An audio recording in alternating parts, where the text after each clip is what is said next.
नमस्कार, मैं हूं शिवम यादव। आप सभी का बहुत स्वागत, आभार। 5 राज्यों में विधानसभा चुनाव का माहौल है। चारों तरफ चुनाव प्रचार चल रहा है।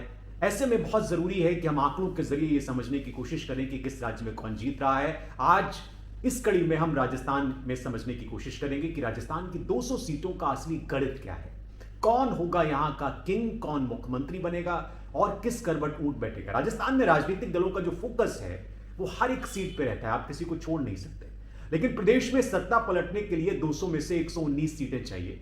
इनकी बड़ी भूमिका है। इसकी वजह यह है कि 60 सीटें तो बीजेपी की फिक्स हैं, जहां उसे हराना लगभग नामुमकिन रहता है, जबकि 21 सीटें ऐसी हैं यहां पर जहां कांग्रेस का सिक्का चलता है। यानी इस 81 सीटों पर बीजेपी और कांग्रेस को मेहनत नहीं करनी पड़ती, जबकि इसके अलावा जो 119 सीटें बचती हैं उनके मतदाता यह तय करते हैं कि सत्ता में कौन आएगा। यानी 81 सीटें 200 में से फिक्स रहती हैं। दरअसल ये जो 19 सीटें हैं, 119 सीटें, ये ऐसी हैं जहां वोटर्स हर बार पार्टी या विधायक को बदलते रहते हैं, एक कोई नहीं रहता। इनकी सीटों के मतदाता अपने क्षेत्र के मुद्दे, चेहरे, जाति, सक्रियता के आधार पर वोट करते हैं और ये वोटिंग ही तय करती है कि जीतेगा कौन। पिछले 11 चुनावों में सभी 200 विधानसभा सीटों की जीत हार की जानकारी ये बताती है कि किसी पार्टी को जहां लगातार 6 से 3 बार जीत मिली या लगातार 2 बार जीतने का मतलब भी यह है कि वो सीट पार्टी की स्थायी गढ़ बन रही है। यानी अगर आप लगातार वहां जीत रहे हैं। बीजेपी कांग्रेस को जहां 4 से 5 बार जीत मिली है, उनके बारे में मैं आपको इस कार्यक्रम में बताऊंगा। बीजेपी को 6 बार बाली में जीत मिली है, 5 बार पाली में जीत मिली है, 4 बार उदयपुर में जीत मिली है। लालपुरा, राजगंज मंडी, सोजत, झालरापाटन, खानपुर, भीलवाड़ा, व्याबर, फुलेरा, सांगानेर, रेवदर, राजसमंद, नागौर में बीजेपी को जीत मिली। इसके बाद Kota south, Bundi, Sursagar, Bhinmal, Ajmer north, Ajmer south, Malviya Nagar, Ratangarh, Vidyanagar, Bikaner east, Siwana, Alwar city, आसीन में 3 बार उसको जीत मिली, जबकि 33 सीटों पर उसको 2 बार जीत मिली है। ये वो सीटें हैं जो इस बार चुनाव में गणित तय करेंगी। कांग्रेस को 5 बार सरदारपुरा, जो जोधपुर में है, वहां जीत मिली, 4 बार बाड़ी में, 3 बार झुंझुनू में, बागीदोरा, सपोट्रा में, बाड़मेर, गुड़ामालानी में, फतेहपुर में जीत मिली है। साथ ही डीग, कुम्हेर, सांचौर, बड़ी सादड़ी, चित्तौड़गढ़, कोटपुतली, सरदार शहर समेत 13 सीटों पर उसको जीत मिली है।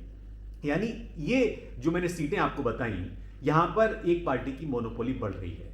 ऐसी सीटें जहां लंबे समय से बीजेपी या कांग्रेस लगातार जीत रही है, उनके बारे में भी मैं आपको बता दूं, क्योंकि ये भी तय करती हैं कि किस तरह का माहौल इस बार प्रदेश में रहने वाला है। उदयपुर में 25 साल में कांग्रेस का खाता नहीं खोला। 51 साल में 11 चुनाव में से कांग्रेस सिर्फ 1985 और 98 में ही जीत पाई। हमेशा बीजेपी यहां जीतती है। फतेहपुर की अगर बात करें तो 1993 के चुनाव में आखिरी बार भंवर लाल ने जीत हासिल की थी और उसके बाद बीजेपी कभी यहां जीत नहीं पाई। तो यहां पर बीजेपी को बड़ी मुश्किल होती है और इस बार भी ऐसा ही माहौल लग रहा है। बस्सी में कांग्रेस जहां 1985 में आखिरी बार जीती थी, फिर 38 साल में वो कभी नहीं जीत पाई। पिछले 3 चुनाव में लगातार यहां पर निर्दलीय जीत रहे हैं, तो ये भी बड़ी महत्वपूर्ण सीट हो जाती है। कोटपुतली एक ऐसी सीट है जहां 1998 में चुनाव में बीजेपी के रघुवीर सिंह जीते थे और उसके बाद बीजेपी कभी कोटपुतली से वापस नहीं आ पाई, नहीं जीत पाई।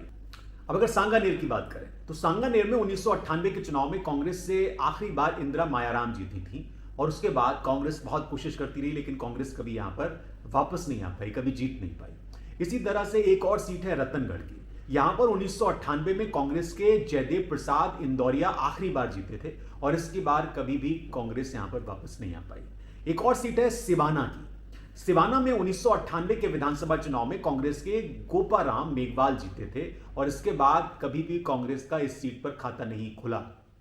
तो ये जो सीटें मैंने आपको बताई हैं, ये बड़ी महत्वपूर्ण हो जाती है, क्योंकि 81 सीटें तो प्रदेश की फिक्स हैं 200 में से, जहां पर बीजेपी या कांग्रेस को एक ना एक पार्टी को जीतना, जिसमें कांग्रेस के पास कम सीटें हैं, बीजेपी के पास ज्यादा सीटें हैं। बाकी जो 119 सीटें बचती हैं, वो सीटें ये तय करती हैं कि इस बार ऊंट किस करवट बैठेगा।